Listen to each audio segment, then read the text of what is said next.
नमस्कार good morning Odisha. आज जुलाई 13 तारिख शनिवार 2024। आसंत नजर पकईना देश विदेश किसी बछा बछा गुरुत्वपूर्ण खबर उपरे।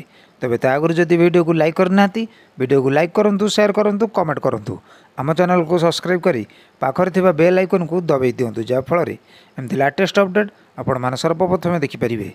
तेज डेरी नक आसन देखा आज सकाळ गुरुत्वपूर्ण खबर गुड़िक कौन रही। आज प्रथम खबर तेरे बाहुड़ा यात्रा प्रस्तुति आरंभ। रथ देउची दक्षिण मोड़। सूचना अनुसार आसंता 15 तारिख में बाहुड़ा यात्रा एथपाई आरंभ होईची प्रस्तुति। नवदिनात्मक घोष यात्रा रे आसीथिबा महाप्रभु गुंडीचा मंदिर रे शुक्रवार समस्त नीतिकांति सरी सकाळ धूप सरिबा परे घंटा घंटा काहाली छत्री सह पटुआर रे तीन बाड़ू 3 जन पूजामंडा सामंत आज्ञामाल धरी 3 रथ निकट को आसवा पर आरंभ होता रथ टଣା। प्रथमे देवी सुभद्रा दर्पदलन रथ को दक्षिण मोड़ कर पूर्वर भोई सेवक द्वारा रथर ब्रेक और दौड़ी संजोग कर रास्तार दुई पार्श्वर दक्षिण मोड़ पर अस्थायी बाली बस्ता बिछा जाइथिला। विजे काहाली बाजिबा परे आरक्ष बाहिनी द्वारा प्रथमे देवी सुभद्रा दर्पदलन रथ दक्षिण मोड़ नहीं। परवर्ती खबर एचडीएफसी एक्सिस बैंक ग्राहकों जरूरी खबर। सामूहिक भाव बंद रहिबो ऑनलाइन बैंकिंग सेवा। सूचना अनुसार देशर प्रमुख घरोई क्षेत्र बैंक एचडीएफसी बैंक एवं एक्सिस बैंक प्राय 14 कोटी ग्राहक चलित सप्ताह रे ऑनलाइन बैंकिंग सेवा रे बाधार सम्मुखीन होई पारंती। एही दुई बैंक सेमानक सिस्टम रो उन्नतीकरण करुचंती। एथिपई केतक निर्दिष्ट समय पर्यंत ऑनलाइन बैंकिंग और यूपीआई सेवा बंद रहिबो। परवर्ती खबर समस्त को मागणा चिकित्सा देव इंडियन रेलवे। जाणी रखु रेलवाईर यही नियम। सूचना अनुसार ट्रेन रे अधिकांश यात्रा करुवा यात्री तथा साधारण लोकों बड़ खबर। एणिकी समस्त को मागणा चिकित्सा जोगाई देव भारतीय रेलवे। ट्रेन रेलवे स्टेशन किंबा स्टेशन परिसर में जेकोसी स्थान में आघात प्राप्त व्यक्ति को चिकित्सा जोगाइब रेलवाई। ट्रेन टिकेट नथिले मध्य भारतीय रेलवे चिकित्सा जोगाइबा को गुरुत्व देव। इंडियन रेलवे यही नियम समस्त को जानी रखा उचित। ट्रेन रे यात्रा करने प्लाटफर्म टिकेट पर अनेक लोक स्टेशन कि स्टेशन परिसर को आसती। भारतीय रेलवाईर नियम अनुसार जदि कौन व्यक्ति को आघात लगे तेबे तुरंत हॉस्पिटल पहुँचाइबा एवं चिकित्सा कराइबा दायित्व भारतीय रेलवे हाथ में रही। पीड़ितों पाखरे कौन टिकेट नथिले मध्य रेलवाई पक्षरु एही चिकित्सा सुविधा जोगाई दियाजिबो। परवर्ती खबर सुंदरगढ़ चिंता बढ़ाई डेंगू। हॉटस्पॉट पलटि राउरकेलार सेक्टर 14। सूचना अनुसार सुंदरगढ़ जिले में चिंता बढ़ाई डेंगू। हॉटस्पॉट पलटि राउरकेला सहर सेक्टर 14 अंचल। एठारू प्राय डेंगू रोगी चिन्हट होता जिला प्रशासन सूचना देती। चलित वर्ष आरंभ जुलाई 9 पर्यंत डेंगू आक्रांत संख्या सरकारी भाव 57 रही। तेज एम मध्य प्राय 80% रोगी सेक्टर 14 अंचल चिन्हट होती। एणु जिला प्रशासन एवं एक स्वतंत्र मेडिकल टीम स्वास्थ्यकर्मी को नहीं पूरा अंचल को सर्वेलांस रे रखी।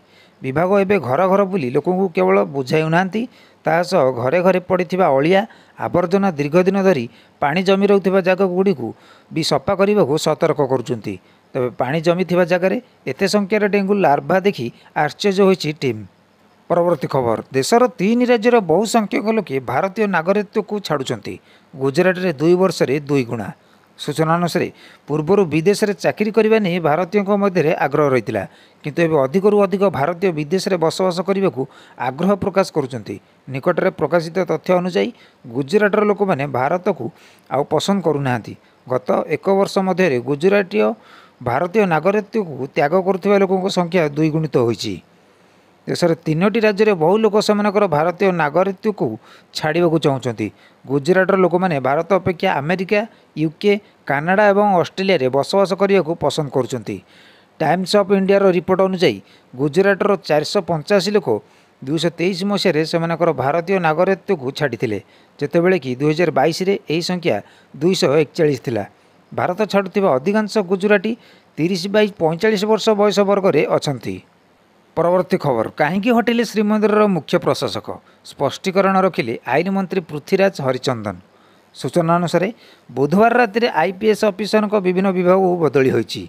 पूर्व सरकार निकटतम आईएएस ऑफिसर पक्ष छेदन होईची। आउे गतकाली श्रीमंदिर मुख्य प्रशासक पदरु मुक्त करा जायची आईएएस वीर विक्रम जादव को। तेणु यह बदलिना कार्यानुष्ठान नहीं चर्चा बढ़ी। आज आईन मंत्री पृथ्वीराज हरिचंदन कहते पुरी रे जहाँ घटिला एने राज्य सरकार गतकाली गोटे बड़ निष्पत्ति नहीं सारी आगक यार तदंत चलो। निकटरे आड़प मंडप विजे बेले बड़ ठाकुर हामुड़ाई हो पड़ते सेहीपरि रथ टाणिबा बेले जनकर मृत्यु होइतिला बेले अनेक आहत होइतिले। परवर्ती खबर 14 खोलिब श्रीमंदिर रत्न भंडार आसंता काली आसिबो एसओपी। सूचना अनुसार 14 रत्न भंडार खोलिबा नहीं बढ़िला आशा आसंता काली सुधा जारी होई पारे एसओपी। सूचना देले तदारक कमिटी अध्यक्ष जस्टिस विश्वनाथ रथ कहते परिचालना कमिटीर सुपारिश को विचार करुँच सरकार। प्रथम रत्न भंडार सिंधुक अन्य वस्तु बाहर गणाजिबो। द्वितीय फोकस होउछि अलंकार गणति मणति। सेपटे आईन मंत्री कहते सरकार सबु दिग को विचार करुछंती। परवर्ती खबर रथ उपरकू मोबाइल और कैमेरा नेबा मना अवमानना कले कड़ा कार्यानुष्ठान चेतावनी। सूचना अनुसार दायित्व नेउ नेउ एक्शन मोड्रे श्रीमंदिर मुख्य प्रशासक अरविंद पाढ़ी रथ उपरकू मोबाइल फोन को निषेध करा जायछि। आज सकाळे एने नुआ प्रशासक सूचना देबा परे एने विधिवत विज्ञप्ति प्रकाश पाइछि। एने जारी श्री जगन्नाथ मंदिर कार्यालय चिठी रे कुआ जायछि चलित वर्ष रथयात्रा समय रथ उपरे कैमेरा और मोबाइल फोन व्यवहार करने संपूर्ण निषेध बोली रथयात्रा और बाहुड़ा यात्रा 2024 रे उल्लेख अछि। ता सत्वे रथ उपरे बारंबार मोबाइल फोन व्यवहार करुवा परिलक्षित होइछि। तेणु रथ उपरे उपस्थित आसथिबा समय कैमेरा और मोबाइल फोन व्यवहार न करने को निर्देश दि जाइछि। एभଳି हेले दृढ़ कार्यानुष्ठान ग्रहण करने को प्रशासन बाध्य हो बोली चिठी रे कुआ जाइछि। परवर्ती खबर काली ठारू घूर्णिबलय प्रबल वर्षा नहीं पाणीपाग विभागर आकलन। सूचना अनुसार आसंता काली बंगोपसागर सृष्टि होब घूर्णिबलय। यार प्रभाव में राज्य में वर्षार परिमाण बढ़िबा नहीं पाणीपाग विभाग पूर्वानुमान करिछि। पाणीपाग विभागर पूर्वानुमान मुताबक राज्य में 16 तारिख पर्यंत वर्षा जारी रहिबा आशंका करा जाउछि। एने पाणीपाग विभाग तरफ विभिन्न जिला को येलो वार्निंग जारी करा जाइछि। सेपटे 28% कम वर्षा हो पारे बोली पाणीपाग विभाग पूर्वानुमान करिछि। आसंता 3 घंटा पर 12 जिला सह भुवनेश्वर को येलो वार्निंग जारी पाणीपाग विभाग। आसंता 3 घंटा मध्य 12 जिले में बिजुली घड़घड़ी सह मध्यम धरणर वर्षा हो पारे। तेज संपूर्ण खबर गुड़िक आपण किपरि लगिला कमेंट बॉक्स रे आपणकर मतामत दियंतु।